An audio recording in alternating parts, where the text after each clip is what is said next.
Good evening, y'all, and welcome back. Buonasera a tutti. Welcome back to another episode of What's the Scoop, episode number 33. Hope everybody's had a wonderful week, and it is one of the most exciting times of the year with regard to professional baseball. As those of y'all who follow baseball are aware, it is coming up on the MLB trade deadline, which is going to be Tuesday, the 30th at 6 p.m. Eastern. So, there's been a lot of information and a lot of transactions happening over the past few days that is sure to continue over the next few days. And there's a lot that's going to be probably going down, even probably in real time as the show kicks off. So we're going to get into all of it, talk a little bit about what's transpired, about some of what might occur over the next couple days. It's going to be a lot of fun as we cover this special week of Major League Baseball with the trade deadline rapidly approaching and several teams and players already getting in on the action over the past couple of days. Seemed like nothing was going on and seemed like it was going to be a pretty quiet and pretty uneventful trade deadline or trade season for uh, the most part, including stuff that which is something that I had been thinking for a good period of time now, and it's not quite actually turned out that way, at least by the standards that some of us were expecting. So there's a lot to cover, especially in the wake of the moves that have already transpired. So we're going to break it down and get into some of those details on this show. And of course, for those of y'all who tune in, if you've got a specific either team or player or transaction or anything of that nature that you're looking to cover, that you're curious about, or just want to talk about more, just send that in on the chat as long as that's live, and we'll get into it. We'll have some fun tonight. So, coming off of that, one of the most notable, perhaps at least the most recent transaction that has at least become official in Major League Baseball has been the Rangers acquiring catcher Carson Kelly from my buddy Carson's Tigers, coincidentally with the Carson overlap there. Texas is sending catching prospect Liam Hicks and right-handed pitching prospect Tyler Owens to Detroit. So Carson Kelly is an example of a team who, even though the Rangers were the World Series champion last year, they are a team who has been not quite living up to the expectations that people saw. Actually, that's been the case for both World Series teams, but for the case of Texas right now. So, but they are clearly not giving up. They're going to go out and they're going to try and improve on what they had gotten behind the plate. And on the flip side, you're going to get Detroit, who is continuing to build up what they have rebuilt and torn down and rebuilt about 4 different times now. This will make it particularly interesting to me to see what they do with Jack Flaherty, if anything, since this is evidently an admission that they're still looking a little bit more toward the future to flip Kelly, who's only been on the Tigers roster for less than a year. He was signed last year in August after having been cut by the Arizona Diamondbacks, the other World Series team from last year, who was also struggling this year. Kurt says, "Scoops, what's up, pal? Going to be an interesting next few days." Very much agree with that, Kurt, and it's exciting for a lot of us who thought that this was going to be a pretty quiet and pretty uneventful few days. Doesn't appear like that's the case, at least to this point. Now, again, some of what we've seen in the past sometimes can indicate that these trade deadlines that get active over the few days leading up to it, sometimes that means that you're sacrificing some of the eventfulness on the actual day. So we'll see if that's the case this year. But so far, been very interesting, been a lot of fun, and a lot of teams definitely getting better and or at least seemingly getting better, either for the short term or the long haul, hopefully, with some of these prospects that teams have been picking up. And that's one of the dynamics that I think is getting quite I think might have been mispresented, maybe is the right way to say it, mispresented with regard to these changes that have been made the last few years. And I'm going to get into that for a couple minutes once I get to a couple more of these comments. But that's something that I think has been misrepresented a little bit, is the fact that there's been, with the expansion of the playoff teams, there are now more playoff teams that can make it, and as such, it's forcing fewer teams to make a quick determination: are we buyers, are we sellers? And as a result of that, I think a lot of people, myself very much included, expected that was going to lead to a lot less activity before the trade deadline. But what I think we're going to actually start to see more of is a little bit of what we've started to see the last couple of years with teams like the Rays, who went to the World Series back in, I think it was 2020, who kind of don't make a decision, and they kind of do a little bit of both. They do a little bit of, if they've got some spare parts that are going to be expiring contracts at the end of the season, they'll move off those guys. But that doesn't mean that they're going to give any less effort to contending this year. And they might go and pick up a couple of relief pitchers to deepen their bullpen. They might go and pick up an extra arm for the back end of that rotation. So, and I think that's a lot more fun, and it's quite an interesting spin-off that I hadn't really considered all that much. But I do think we'll see some teams who have been struggling a little bit this year, or at least maybe struggling recently, opt to go that route where they're not necessarily going to punt on all their guys who could have value, but they're going to do a little bit of sort of marginal improvements on both ends. Carson's waving. It's got that little person turquoise waving. Carson, hope you're doing well. Curious what your thought is on that Kelly trade that I was just talking about that came down with the Rangers in the last hour, as well as those two prospects who I'll circle back on in a few minutes when I get into a few more of the topics around the young guys who have been moving around. Kurt says, in your opinion tonight, biggest name hitters moved, biggest name pitcher moved. Okay, so biggest name. I've got a weird gut feeling here, so I may be wrong on this. I do think we'll see a Vladito trade. I do think for some reason, over the last day or so, I think Vladimir Guerrero Jr. is more likely to get moved than I originally thought. He's with some of what's been going on with Toronto recently, seeing that they've now moved off of Jansen, hearing some of the other guys that they're either moving off of or trying to move off of. I do now think it's very possible that they move Vladito, especially in what's been considered a seller's market. I think that they'll take the opportunity and pounce on a team willing to overpay.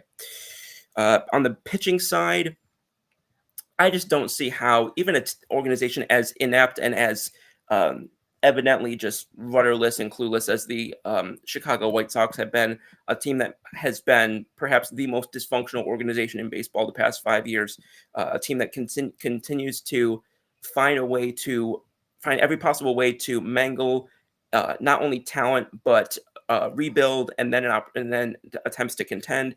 They have a remarkable knack for getting things wrong. So as such, I would love to see them move off of their two top pitchers that I think are the only pieces that they have legitimate value that they wouldn't be selling low on, which are Garrett Crochet and Eric Fady.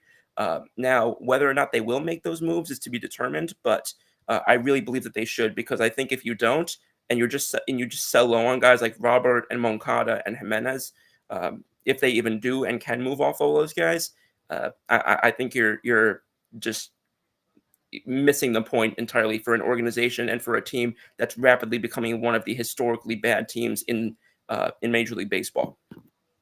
Next question from Kurt is, in your opinion, is Saquon Barkley a first-round pick in fantasy football this year? Will the Eagles be giving him the Rockathon this season? I'm not going to say he's a first-round pick. I do think he's an early pick, but here's why I'd say he is not a first-round pick, because when he was healthy with the Giants, so that's, before he got hurt and, when their O-line was a little bit better, et cetera, he was getting the ball so much because he was playing in an offense that ran through him. Pun intended and no pun intended. There were not a ton of weapons lined up alongside him. And frankly, their quarterback play over the last few years with Daniel Jones has been relatively low ceiling. So now that he's going to be in an offense that I think will be better protecting him, but that's got a competent quarterback who, whatever people want to say about him last year, is just 18 months away from having been in the Super Bowl.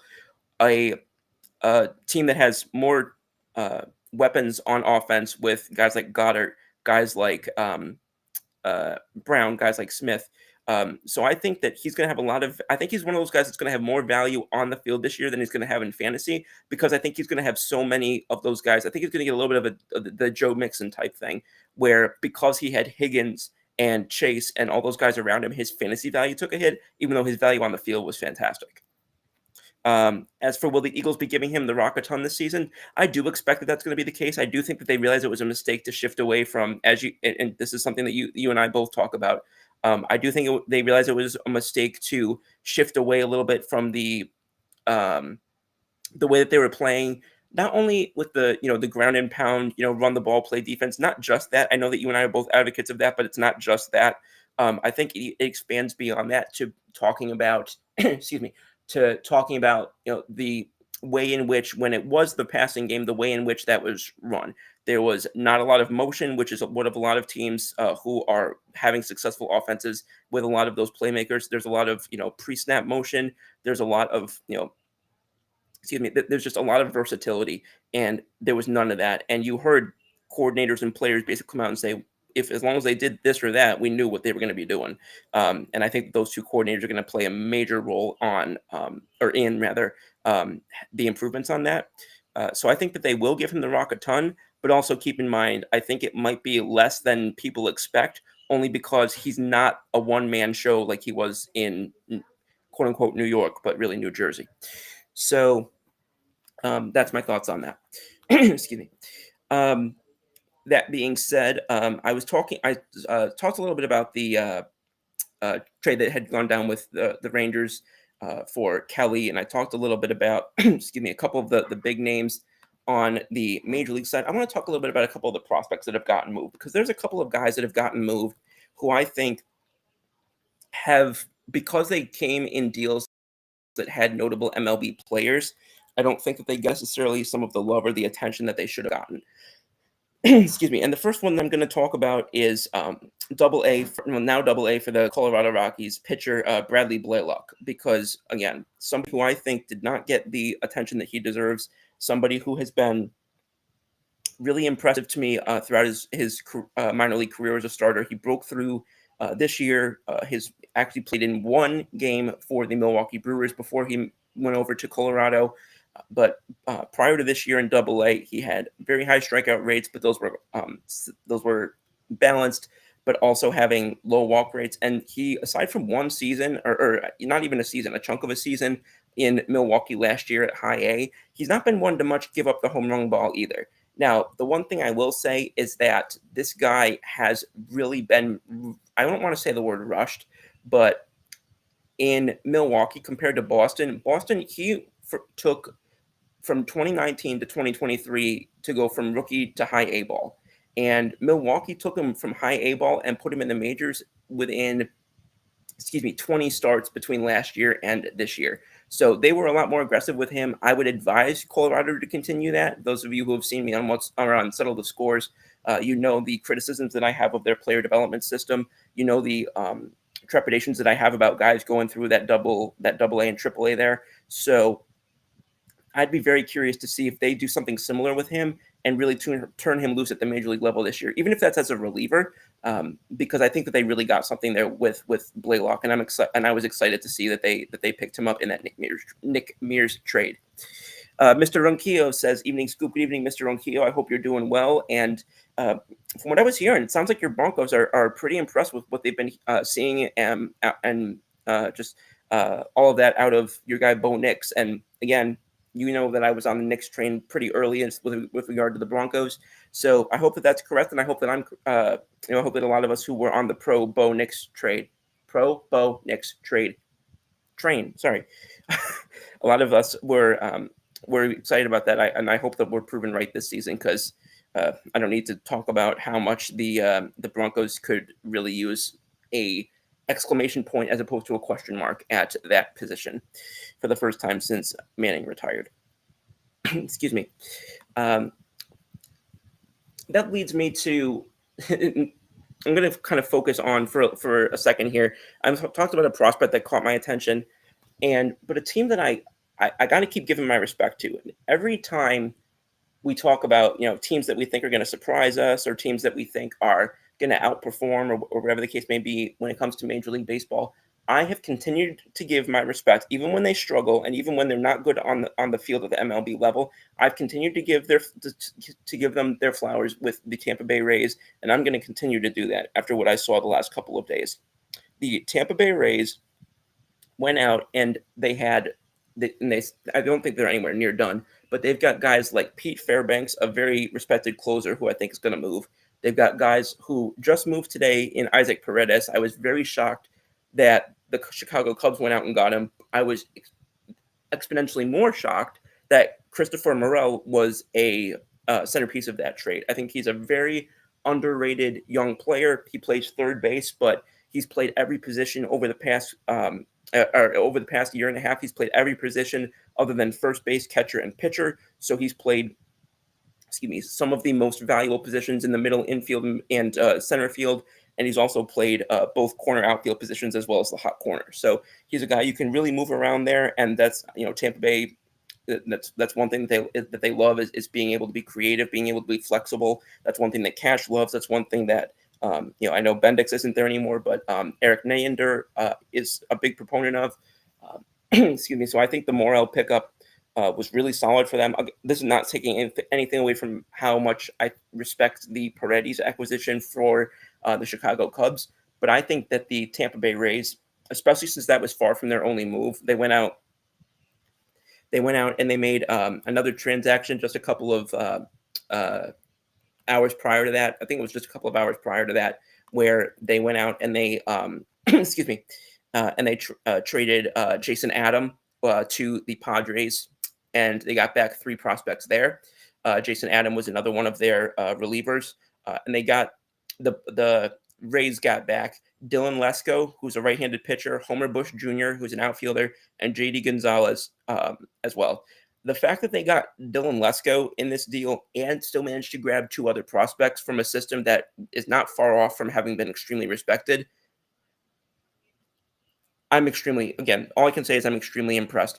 They have taken a couple of guys and really not even revamped, because their farm system was already still very good, but really continued to load up a young core of talent that, again, they're kind of like the small market version of the Dodgers, where they just keep pumping it through and pumping it through. And I'm going to break in a little bit, because I know people have talked about Dylan Lesko, but I want to talk a little bit about Homer Bush Jr. and JD Gonzalez, because I think that those are guys who, because of Lesko's sort of star power, at least as a prospect, are not going to get as much attention, but 2 guys who I do think are worthy of it in their own right. Homer Bush Jr. is elite speed. He's speed, defense. He's exactly the type of center fielder that I absolutely love to see, who I think doesn't get as much attention as he should. He was just drafted last year. He was a 4th-round pick, and he's somebody who, again, I don't think he's going to be that much of a great hitter. He's projected by Fangraphs to be a 40 future value hitter, which is a little bit below league average. But again, like I've said, I will sacrifice a little bit of my offensive ability if I'm getting elite speed and defense, and that's what he projects to provide. And even so, even if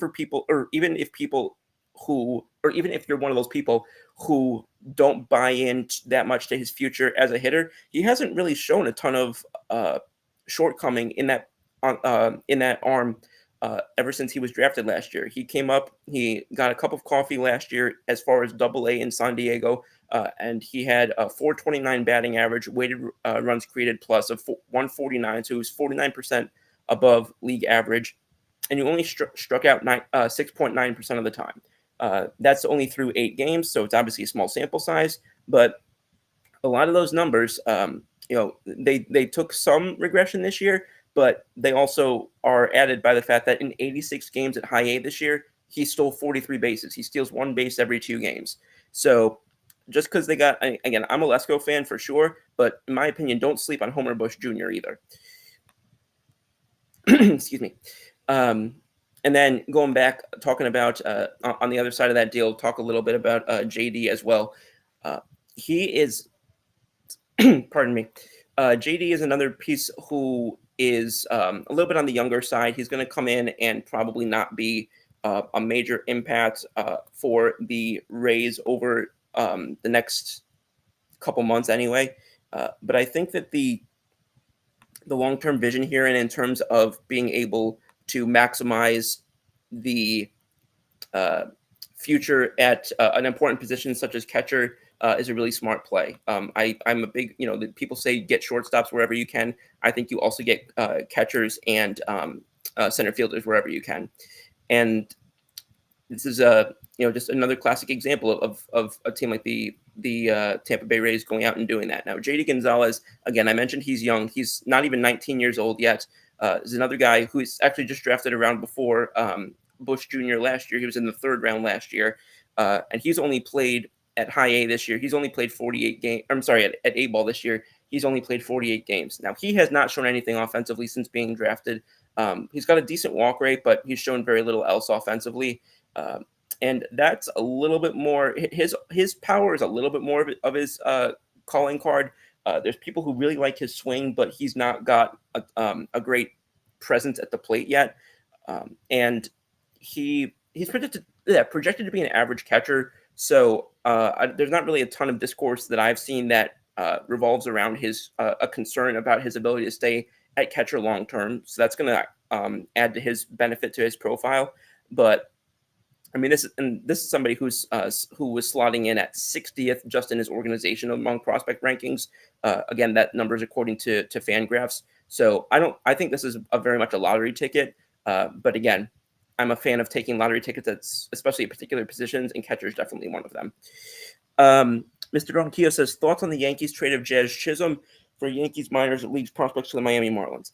All right, so I knew that was going to come up eventually, and I'm glad it did. Thank you, Mr. Ronquillo. So I had a list of guys who I was hoping New York would target and I kind of ranked them sort of roughly as to who I was hoping New York would target at the deadline. I am not particularly a big fan of Jazz Chisholm, excuse me. I have heard what a lot of people have heard. I saw what happened with regard to him and Miguel Rojas with the back and forth that they had in Miami. I've heard the fact that I've heard phrases used such as, he's an acquired taste. I've heard he's not for everybody. So he definitely has sounded like a polarizing character. And in an organization or in a team that since June 15th has been the worst team in Major League Baseball and been in that conversation with the Chicago White Sox and the Colorado Rockies and Miami Marlins. And knowing that this is a team that already brought in guys with, if you want to call them character questions this offseason with guys like Verdugo, Stroman, and the like, adding another potential lightning rod or hot rod as a personality was not something I was really thrilled about. And I kind of winced a little bit when I heard initially that was the transaction.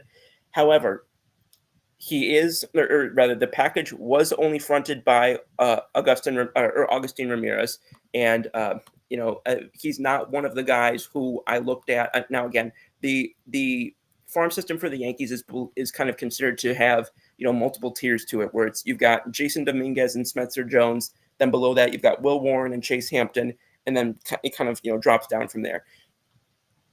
And in those lower tiers, you've got some guys who I'm not holding off trading them, but I prefer not to. And Augustine Ramirez was not one of them. He's got, excuse me, kind of a loud power tool where he is projected that he could have a ceiling of a higher power there, especially once he does what he's expected to do, and that's shift from catcher to first base. But again, first base DH with above average power, that's something you can get. You can get that other places. I'm not losing sleep over losing somebody like that. And then the other two guys, Jared Serna and Abraham Ramirez. Jared Serna in particular, the best way I can describe him is you hope he becomes what you're getting with Chisholm now. That's the best way that I can describe it. So they're just basically getting the best of what Jared Serna could realistically be, in their opinion, right now. And then to flip it over from the minor league side and talk about actually Chisholm from a baseball perspective, I think they've already said that starting tomorrow he's going to begin training at third base. He's never played third base before at the major league level. Whether he did so at his younger years, I'm not 100% sure, but I know that he hasn't done it since he's been in major or minor league baseball. And he played center field tonight. I actually saw him make a pretty solid play out there. But obviously with the configuration of Judge and Soto in the outfield, there's not a major expectation that he's going to see a lot of time out there. The only way in which I could see that changing is if somehow Verdugo or Grisham gets either moved or let go in the next couple of days, which I think is possible, but I don't think it's particularly likely. So third base and him trying to pick up third base does make sense. I do expect to see him most of the time at second base. And I think who this really brings under the microscope are guys like J.D. hello, DJ LeMahieu, who has been. I don't need to read off the statistics. He's been literally one of the worst hitters in baseball. I mentioned that recently, um, for most of the season, and somebody who, frankly, I think if the Yankees weren't so beaten up in some areas and so just remarkably dysfunctional and non-productive in others, I don't think DJ LeMahieu would be on the roster right now. And I think he's one of the guys. The roster move today was JD Davis getting designated for assignment. I don't think you're too many acquisitions away from seeing the DJ LeMahieu era and in New York. And I think it's honestly probably the best move for everybody involved, because I think Oswaldo Cabrera has shown he deserves more time in third base. I think obviously now you're going to start seeing Jazz more at third base at some point. You're not going to see Volpe, I think, move off of shortstop, and there's going to be only so many spots to go around. I think that he is somebody I could see being a long-term takeover, and they've already said it's possible that he'll be the long-term takeover at second base. After this season, when Gleyber Torres becomes a free agent, there's been a lot of people, including myself, who have expected him not to be long for New York, and kind of be done here when the season ends and his contract expires. I'm not honestly sure that we'll get past Tuesday with him still on the roster. I think there's a very good chance that in a major league swap, you could see him being included in another trade that New York makes. There was a ton of speculation last night regarding a trade involving the Tampa Bay Rays. That has not formalized yet, and to my knowledge, there's nothing 100% imminent there. Some reports came out that it was, but it's that those were later contradicted and retracted. But I think another thing that's come up in possibility is making a deal, switching a major league pitcher off the roster for a bat, kind of like what we saw a couple years ago when the Yankees traded with the Cardinals. Jordan Montgomery was traded for Harrison Bader, because they looked at Montgomery as a pitcher who was not going to be a top three on their rotation going into October, and they looked at the speed and defense and the contact hitting of Harrison Bader as something that could potentially be an impact for them in big moments in that period of time. I think the Cardinals and the Yankees could be another match there again this year. I know that it's come out multiple times today. I've heard that they are interested in infielder Tommy Edman, who plays for the Cardinals. He's somebody he's gotten injured a little bit, and they've kind of had a bit of a log jam over there. They've had guys like Nolan Gorman. They've had guys like Dylan Carlson. They've had kind of a lot of young talent who play some of the same positions, and it's kind of created an awkward roster fit in St. Louis. So I could see him, Edman, making a lot of sense. And the guy that I keep coming back to, and it's on a subjective level, it's just genuinely upsetting to say it, but I think Nestor Cortes makes a lot of sense in a deal like that, because he's a major league pitcher, which is what St. Louis is going to want. But again, if I look at their rotation at the end of this season, and I think of the guys who are genuinely going to be in that conversation for your top three pitcher, I mean, obviously you got Cole. I would put Heel in that conversation. I know that there's still some wishy-washy about what he's going to end up doing when he gets to a so-called innings limit, because of the fact that he's pitching more this year than he ever has. But then you go beyond that, you're going to have Carlos Rodon, who, aside from a couple clunkers, has genuinely looked a lot better. Marcus Stroman, who I just can't see them leaving out of that mix entirely in some capacity. And then I wouldn't rule out, assuming one or both of them makes it past Tuesday still in the organization, I would give a chance to, if they need another starter, I would give a chance at some point to guys like Will Warren and Chase Hampton, their two top pitching prospects, who have been, Hampton's been kind of a little bit up and down, but Warren's been doing pretty well when he's been healthy. I would give them chances at the major league level. So as much as I love Cortes, putting him up against those other guys and making a convincing argument for him over one of those names that I just mentioned going into a big series in October, it's just from a baseball standpoint, it's just hard to do with some of the production that he's had this year and the fall off that we've seen over the last 18 months. Roy Osborne says, "Hey there, Scoops. Hey there, Mr. Osborne. Hope you're doing well. Thanks for coming on tonight, man. I always appreciate it. Hope you had a good week." Jody says, "Yankees need pitching."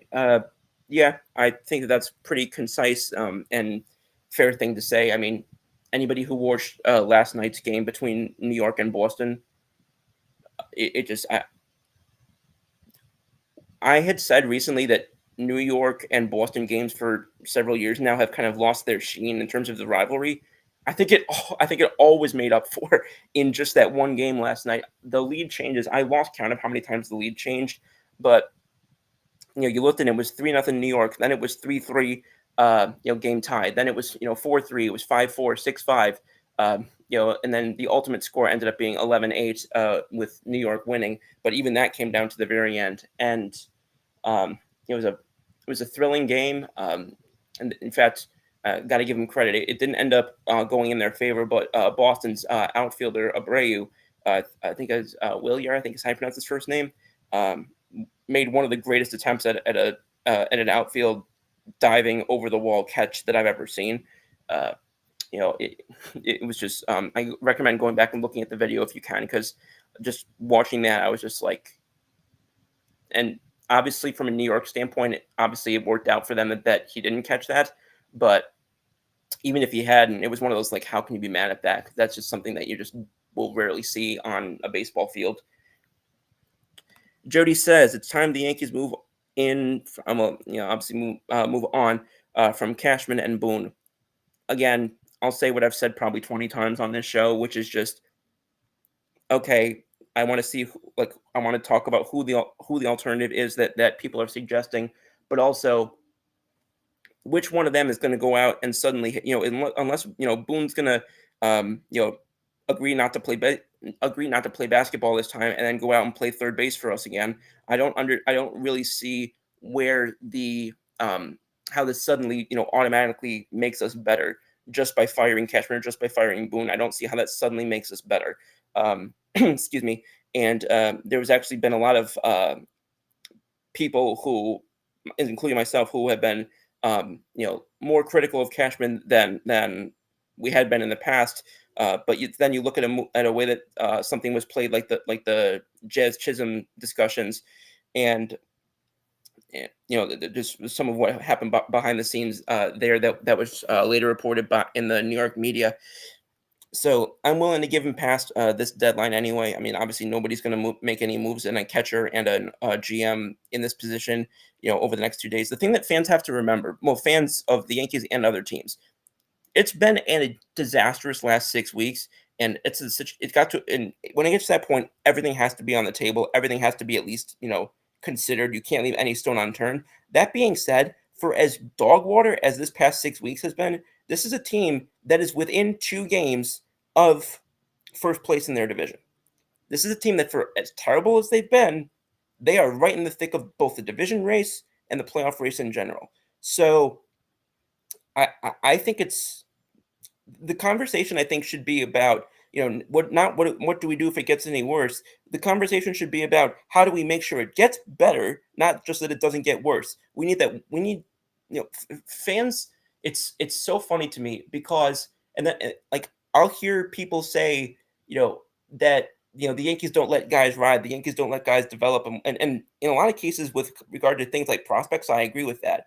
I bring back guys like Oswald Peraza, but also a bunch of the pitching prospects, guys like Davy Garcia, guys like Luis Medina, guys like Chance Adams, guys like I was Albert Abreu. That was the name I couldn't think of. All these guys who time and again we're seeing, but I think Peraza is the most obvious example of guys who you're held on to from trade negotiations, but then you're not given the chance to do your thing at the major league level. I think part of that stems from the fact that New York basically just knows that they can't sort of sell sort of like an off year or a rebuilding year to their fans, which understandable. But again, that does make it more challenging when you can't just bring guys up and do like what teams like Houston have done, do what teams like Chicago have done, do like what teams like Atlanta have done. Pretty much every team with the exception of LA, but even LA was terrible for a couple years. And for as much as respect as they get, and deservedly so, aside from 2020, what have they proven in October? So, um, I think that is something that ends up factoring in as well. But it's, if you're not willing to develop these, or not willing, but if you're not willing to let these prospects make mistakes at the major league level and actually develop through the growing pains, then that's fine. But then be willing to trade them when they become possible for a difference maker. Yeah, I don't have an issue with prospect hugging if you're also prospect developing. If you're prospect hugging but not prospect developing, then what are we doing here? Uh, and then going beyond that, um, I think when you're having a conversation about, we'll go back to the Cashman and Boone thing. Uh, these are guys who it's no secret in New York that these are guys who, they're not necessarily lame ducks, but they're guys who their donkeys are on the line this year. This is it. You've got Juan Soto for 1 year. You've got, pardon. You got Juan Soto for 1 year. You got Gleyber Torres has turned into a pumpkin for most of the season, but this is his last year. This is Clay Holmes last year, who had also been the best closer in baseball until he randomly just blew up and became post Tommy John Jabba Chamberlain, but or Kagawa, I guess. But this is a situation where, as much of a mess as it is, it's not unfixable. That being said, again, the conversation will come up, and obviously it comes up every time a shoe falls off. Are Cashman and Boone the right guys to make those calls? I obviously have been a lot higher on Boone than I have been on Cashman. I've also been a lot higher on Boone than most people have, and I have no reason not to be, because again, I'll start back with what I initially said. Show me what he is specifically going to do than about the struggles of these guys, about the fact that Gleyber Torres is out there just making boneheaded mistakes, about the fact that you know um, we already talked about Grisham a couple of weeks ago, but and then of course you can't do anything about injuries, but about the fact that for the most part the pitching staff, the fact that uh, Cortez and Stroman and Luis Heel, for a period of time, he's gotten better again recently, but you know that to me, and I love Matt Blake. That to me is a conversation maybe around Matt Blake. That to me is a conversation around the pitching coach. I want to say it was, I think Harkey is the pitching coach. But target the actual issues, identify the actual issues, and target them. To say that this organization, and again, I get saying in frustration that the organization needs, like, oh, we got to redo everything. And I'm not going to pretend I haven't been a fan who's said those things. I definitely have. A lot of things you say out of frustration, but looking at things analytically from 30,000 feet, that's what the situation is right now. They're right in that picture. They have to make the right moves over the next couple of days. And my just thought is, okay, if you're going to make changes, whether that's a trade, a firing, a promotion, or whatever the change is, okay, but show me why you think it's going to work, and show me what the alternative is. Because, I mean, going back to the Steinbrenner days where they were just firing everybody every 5 minutes, I think people forget what not a lot of winning was happening there between 1979 and 1994. So, I think people sometimes overlook that. Love Steinbrenner, may he, rest in peace. But change for change's sake, as I've said time and again, change for change's sake doesn't necessarily translate to wins. It may mollify, agitated and angry fans for 5 minutes. It may get some good headlines, but I don't care about winning the press. I care about winning baseball games. Excuse me. Coming off of that, thanks, Jody. I appreciate that. And yeah, nothing really having broken out since then. But talking about some of the moves that haven't happened yet, but that a lot of people expect to, because there's, again, depending on who you listen to, and I don't really buy in a lot to, as I said on the previous show, I don't really buy in a lot to, this team is interested, this team has called on this team is whatever the case may be. I don't really waste a ton of time with that, because pretty much every team is going to at least consider making a move on most players. Pardon me. But some of the names that we haven't talked about so far. Yusei Kikuchi. I'm talked about Toronto Blue Jays earlier.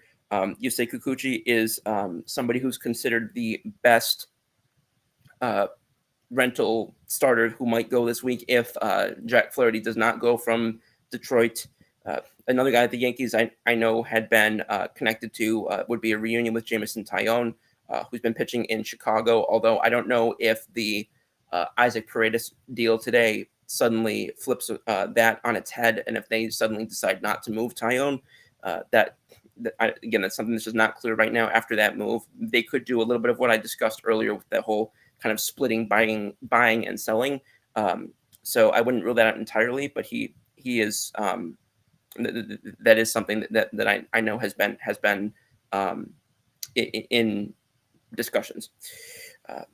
Staying on or going back to the Yankees for a second, this is probably the other name who I've heard the most, which would be Luis Rengifo from the Anaheim Angels. And I know that the Angels have started to make what people expect are a good number of moves. They moved Carlos Estevez. They have been working on deals involving guys like Taylor Ward and the outfielder. And it feels like every year, it feels like it's pretty much an annual tradition for the Anaheim Angels to trade pitchers, except for obviously their most valuable pitcher last year in Shohei Ohtani. He wasn't moved, but every other pitcher seemingly gets moved every year around this time.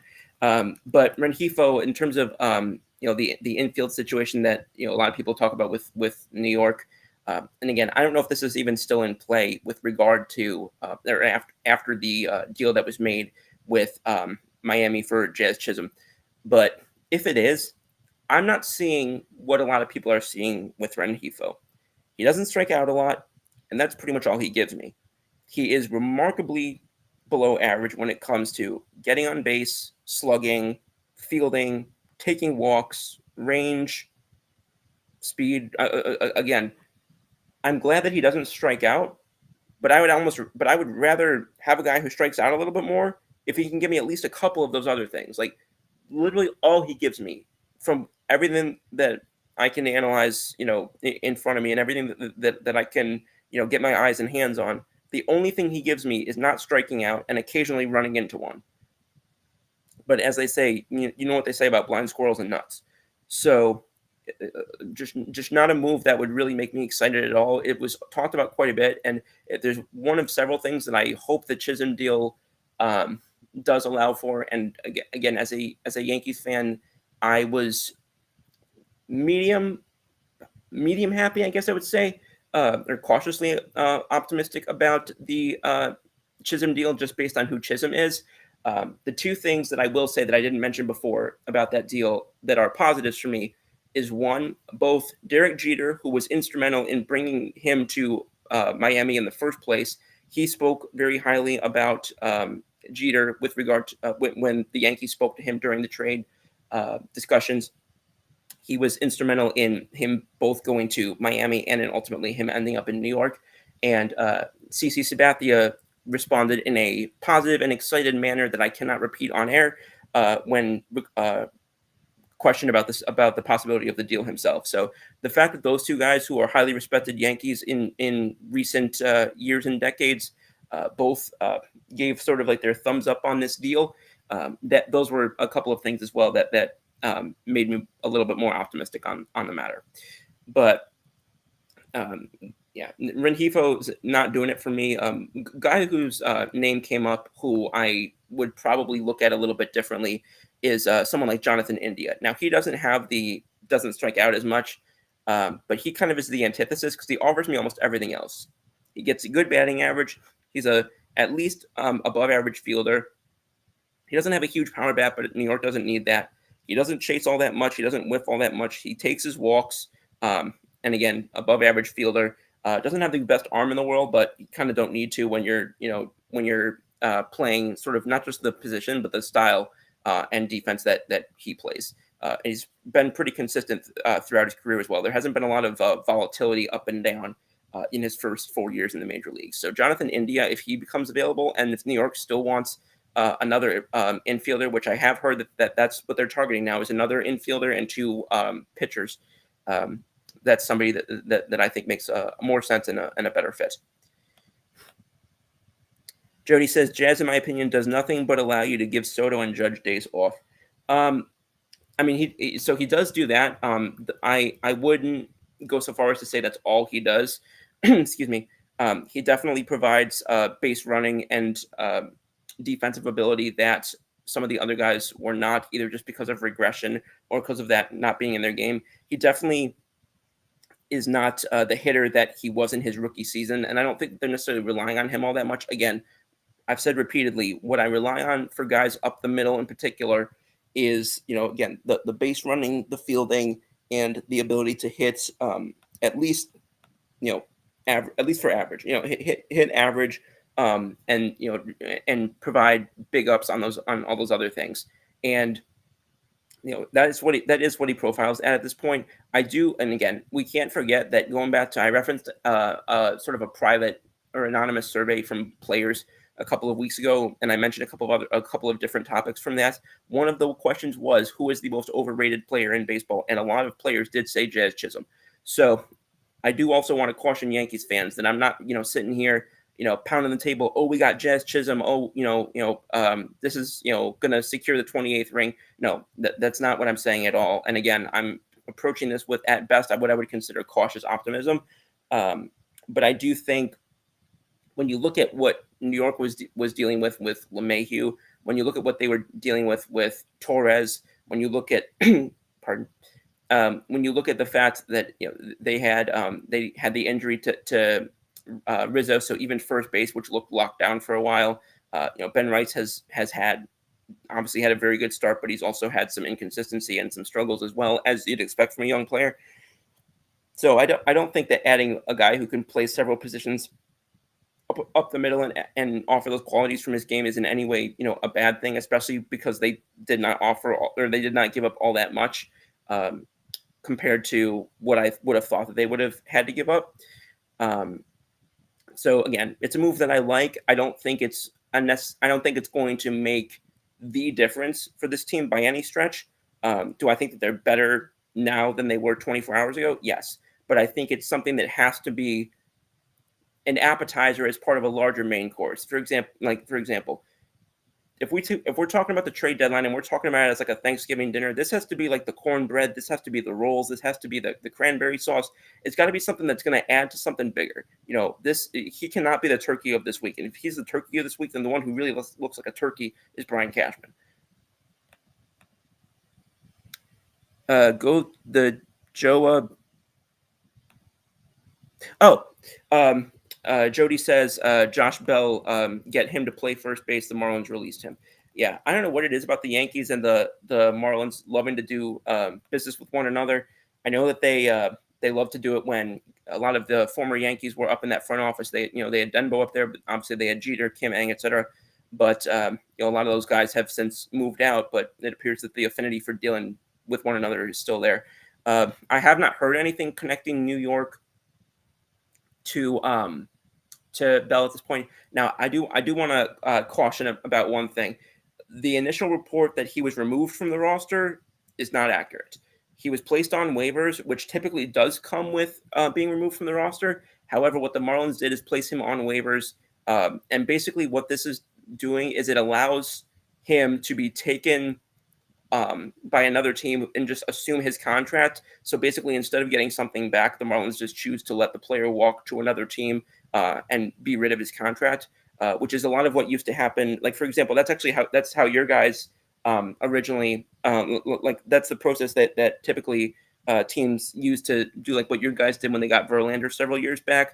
Similar process there. So he actually stayed in the lineup after he was put on waivers. This wasn't the same as a DFA. Just want to clarify that. Pardon.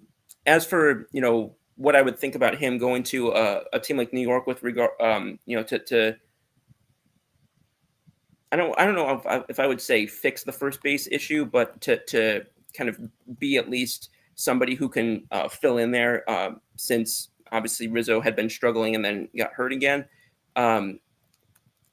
I know that they've had interest in him in the past, but again, similar to what we were talking about with Chisholm, this is a guy whose game is just not what it used to be. He's not hitting for the power he used to. He's nowhere near the over 360 on base percentage guy that he was a couple years ago. He really hasn't provided much of anything this year, including from even for a team like Miami. So, I mean, if New York were 20 games out of contention and we're just looking for something positive, or at least if they their odds were very long and they were just looking for any sort of a spark from a veteran presence and veteran player, perhaps I would be more in favor of that. I don't really see what Josh Bell brings at all to the team right now. Now, you can make the argument and say that, well, because of how bad the Marlins were, that there's the argument that he can be sort of a change of scenery type of player who, once he goes to another team like New York, he pops.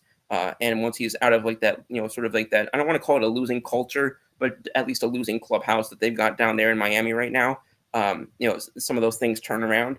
But with the season that New York has had the past month, but also the fact that they still sit right in the thick of things and still sit that close to being the leader in their division, that's not a risk I'm willing to take. I'm good with taking risks, but I don't see that as a calculated risk. I see that with a lot more downside than upside. Pardon me. Coming off of that, I think that the reliever market from since that's kind of what we talked about a little bit. I talked about Estevez. The Marlins are another team that's got a reliever in Tanner Scott that a lot of people like. He was considered by some to be the guy who would be the best reliever available, depending on, again, some people were saying that about Estevez. Some people were saying that about Fairbanks, but Tanner Scott's someone who's gotten that title a lot. He has his walk issues, but again, a lot of relievers do. Pretty much everything else really impressive about him. It's kind of his average off-speed stuff, at least in terms of how it's playing this year. But again, you really can't find much from a big-time pitcher in the bullpen that he doesn't offer, especially as a left-hander. So I wouldn't be disappointed at all. I'd be very excited if that were the guy. If that were New York saying that they want 2 more relievers. If that were one of them, I would be very much for that. Again, high walk rate, which is the current knock on him, and it's one of the worst in baseball. But you offer as much upside as he does for me in the bullpen. That's again, kind of when you talk about calculated risks. That's one I'm definitely comfortable taking. And would with regard to guys who haven't been moved yet, like him. Fairbanks, even though, again, there was that report that the deal was going to happen with him. The prices are definitely higher than people expected with, what was gotten for Adam and what, things like when Estevez was being talked about and, some of these other names who either are in the conversation or as that market is just starting to take shape. It's been termed, a seller's market for a long period of time now. But as that market has started to take shape, it's clear that relievers are coming at a premium this year, especially top of the market relievers are coming at a premium this year. So, I think going out there and saying we're just going to go out and get a couple of relievers, that used to be an afterthought for a lot of teams at the deadline. I don't think it can be looked at that this year.